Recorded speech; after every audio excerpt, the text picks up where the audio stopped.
ఓం వసుదేవసుతం దేవం కంసచాణూరమర్ధనం దేవకీ పరమానందం కృష్ణం వందే జగద్గురుం. ఓం శ్రీ రాధాకృష్ణాభ్యాం నమ. మనకి ఈ మార్చి నెలలో గ్రహస్థితులు ఎలా ఉన్నాయో ఒకసారి చూద్దాం. మనకి ఈ యొక్క శని మీనరాశిలో, కేతువు సింహరాశిలో, రాహువు కుంభరాశిలో, ఆ తర్వాత పంచగ్రహ కూటమి వచ్చిందండి. అందువలన రవి కుజ బుధ శుక్రులు కూడా కుంభరాశిలోకి వచ్చి రాహుతో కలిసి ఉన్నారు. ఆ తర్వాత గురుడు మిథున రాశిలోకి వచ్చాడు. ఈ విధంగా ఉన్నటువంటి గ్రహస్థితి వల్ల మనకి పంచగ్రహ కూటమితో పాటు మనకి ఈ యొక్క మిగతా గ్రహాలతో మనం కనుక చూసుకున్నట్లయితే ద్వాదశ రాశుల వారికి అందరికీ కూడా మనకి కొన్ని ఫలితాలు వస్తాయి. అందువలన ఒక్కొక్క రాశి వారికి మనకి ఏం జరుగుతుంది తెలుసుకోవాలనుకుంటే ముందు మనకి ఏలినాటి శని జరిగేటటువంటి గ్రహాలు 3 ఉన్నాయి. ఆ 3 గ్రహాలలో మనకి ఈ యొక్క కుంభరాశి, మీనరాశి, ఆ తర్వాత మేషరాశి ఏలినాటి శని జరుగుతున్నాయి. కాబట్టి కొన్ని కఠినమైనటువంటి పరీక్షల్ని ఈ రాశుల వారు ఎదుర్కోవాల్సినటువంటి అవసరం ఉంది.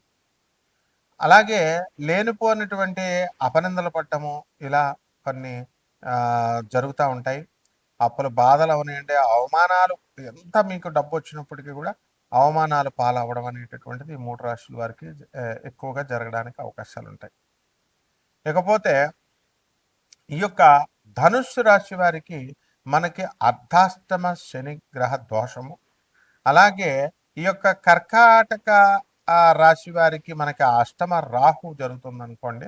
అయితే సింహ రాశి వారికి అష్టమ శని దోషం జరుగుతుంది.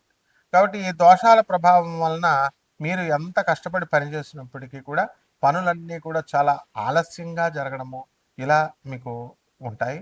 అనవసరమైనటువంటి చిన్నవారు, మీకంటే చిన్నవారి వలన మాటలు పడేటటువంటి సందర్భాలు అనేకమైనటువంటివి జరుగుతూ ఉంటాయి. కాబట్టి ఈ యొక్క రాశుల వారికి ఈ అష్టమ శని, అర్ధాష్టమ శని, ఏలినాటి శని ప్రభావాల వల్ల మనకి ఈ రాశులన్నీ కూడా చాలా బాధిస్తూ ఉంటాయి. కొన్ని రాశులు, నేను చెప్పినటువంటి రాశుల్ని. అయితే వీళ్ళందరికీ కూడా మనము ఈ ఫలితాల నుంచి మనం దాటుకోవచ్చా అండి ఈ యొక్క దోషాల నుంచి అని అంటే ఖచ్చితంగా దాటుకునేటటువంటి అవకాశాలు అధికంగా ఉన్నాయి. అయితే మనము కరెక్ట్ అయినటువంటి సాధన చేసుకోవాలి. కరెక్ట్ అయినటువంటి గురువు అవసరం అన్నమాట. కాబట్టి ద్వాదశ రాశుల వారికి అందరికీ కూడా మనకి ఏ విధమైనటువంటి ఫలితాలు ఇస్తాయో మనం ఈ వీడియోలో చూద్దాం. అలాగే ఇవన్నీ కూడా కోటాను కోట్ల మందికి కామన్ ప్లాట్ఫారం మీద చెప్పబడేటటువంటి రాశి ఫలాలు. కాబట్టి దీనికి మనం ఏం చేయాలంటే వ్యక్తిగత చార్ట్ చూడాల్సినటువంటి అవసరం ఉంది ప్రతి ఒక్కళ్ళకి కూడా. అప్పుడు మాత్రమే సంపూర్ణమైనటువంటి మనకు జరిగేటటువంటి దశలు, మనకు జరిగేటటువంటి జాతకం అనేటటువంటిది తెలుస్తుంది. కాబట్టి ఈ రకంగా ఒక్కొక్క రాశి వారికి విడివిడిగా మనకి ఈ మార్చి నెలలో 2026 సంవత్సరంలో మార్చి నెలలో మనకి ఏ విధంగా జాతక ఫలితాలు ఉండబోతున్నాయో మనం చూద్దాం. మేషరాశి, ఈ మేషరాశి వారికి అందరికీ కూడా ముందుగా అనుకున్నట్లుగా ఏలినాటి శని జరుగుతుంది. కాబట్టి విదేశాలకు వెళ్ళాలి అనుకునేటటువంటి వాళ్ళకి ఇది సరైనటువంటి సమయం. మరి ఎన్ని అడ్డంకులు ట్రంప్ అక్కడ మనకి ఎన్ని ఇబ్బందులు పెడుతున్నా సరే దాటుకొని మరి వెళ్ళినటువంటి వాళ్ళు ఉన్నారు. ఇతర దేశాలకు కూడా ప్రయత్నించుకునేటటువంటి వాళ్ళందరూ కూడా చాలా ఎక్కువగా ఉన్నారు. అలాగే విదేశాల్లో ఆల్రెడీ ఉద్యోగాలు చాలా మందికి, మేషరాశి వారికి పెద్ద పెద్ద సీనియర్ లెవెల్లో ఉద్యోగాలు చేస్తున్నటువంటి వాళ్ళందరికీ కూడా ఉద్యోగాలు కోల్పోతారు. ఈ గతంలో కోల్పోయినటువంటి వాళ్ళు ఓకే, ఈ మేషరాశి వాళ్ళు ఇప్పుడు ఉన్నటువంటి వాళ్ళు ఈ శని ప్రభావం వల్ల కోల్పోయేటటువంటి అవకాశాలు ఉన్నాయి. అలాగే మాకు కొత్త ఉద్యోగం వస్తుందా అండి అంటే ఉద్యోగం వస్తుంది, కానీ అధికమైనటువంటి శ్రమతో మీకు వస్తుంది. ఆర్టిఫిషియల్ ఇంటెలిజెన్స్ ఇన్సెప్షన్తో మనకి ఈ యొక్క సాఫ్ట్వేర్ జాబులన్నీ కూడా గండి పడడానికి ఎక్కువ అవకాశాలు ఉన్నాయి. సో విదేశాలకు వెళ్ళి చదువుకునేటటువంటి విద్యార్థులు ట్రంప్ని వదిలేసి మిగతా దేశాలకు వెళ్ళి వాళ్ళు కనుక చదువుకుంటే బ్రహ్మాండంగా ఉంటుంది. లేకపోతే ఈ రాశి వారికి అన్ని రకాల వ్యాపారాలు చేస్తున్నటువంటి వాళ్ళందరూ కూడా బ్రహ్మాండంగా ఉంటుంది. ముఖ్యంగా మనము ఎలక్ట్రానిక్స్ రంగంలో, ఎలక్ట్రికల్ రంగంలో, ఆ తర్వాత ఈ యొక్క సినిమా రంగంలో మంచి బిజినెస్లు సాగడానికి అవకాశాలు ఉన్నాయి. అదేవిధంగా ప్రభుత్వం నుంచి అనేకమైనటువంటి లాభాలు, సబ్సిడీలు ఇవన్నీ కూడా మీకు వస్తాయి.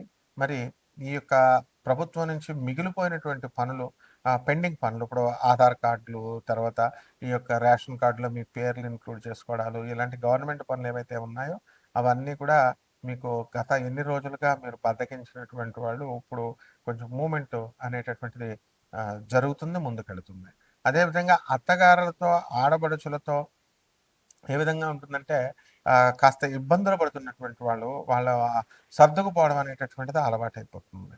కాబట్టి ఈ రకంగా ఈ రాశి ఫలాలందరూ కూడా మేషరాశి వారికి మంచి సమిష్టి కుటుంబము, ఆ తర్వాత సమైక్య కుటుంబంలాగా అందరూ కలిసి ఉండడం, జాయింట్ ఫ్యామిలీ కల్చర్ మళ్ళీ వస్తుందన్నమాట.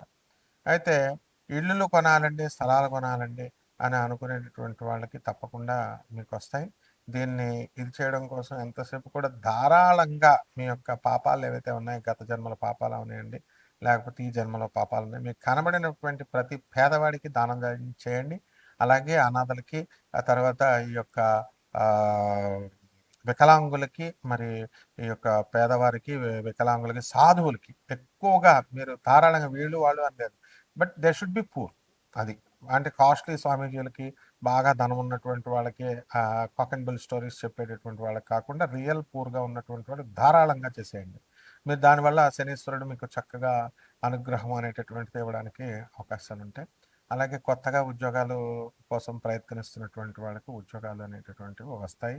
అలాగే పిల్లల దగ్గర నుంచి కొంచెం బెడద అనేటటువంటిది ఉంటుంది. ఇట్ ఇస్ కామన్ అనమాట. ఇప్పుడు చాలా టెన్షన్ అనుభవిస్తారు పిల్లలు.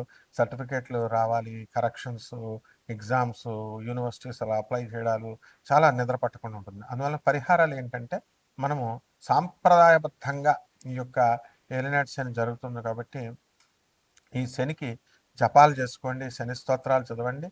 ఈ ఇదొక్కటే కాదు, కేవలం ఇది కాకుండా రవి జపం చేసుకోండి, రవి స్తోత్రాలు చదవండి. ఉదయమే చక్కగా సూర్యోదయానికంటే ముందు లేవండి, అర్ఘ్యాలు ఇవ్వండి, సూర్యుడికి ఆరాధన చేయండి. ఆదివారం నాడు నాన్ వెజిటేరియన్ ఫుడ్ అస్సలు ఉండకుండా, మందు, సిగరెట్లు ఇవేమి కాల్చకుండా బ్రహ్మచర్యం పాటిస్తూ సూర్యనారాయణ మూర్తికి కనుక మీరు పూజలు చేసుకుని చక్కగా మీరు ఈ యొక్క ఆదిత్య హృదయాలు ఇవన్నీ చదవడం కాదు, పేదవాళ్ళకి మెయిన్గా నేను I'm stressing on this point, poor పీపుల్కి మీరు it will be directly proportional అనమాట. మీరు ఎంత ఎక్కువ పేదవాళ్ళకి చేస్తే మీకు అంత శుభ ఫలితాలు వస్తాయి. అలాగే జిల్లేడు పువ్వులతో చక్కగా శివుడికి పైన వేసుకొని చక్కగా శివుడికి ఆరాధన చేసుకోండి, బ్రహ్మాండంగా ఉంటుంది. శుభమస్తు.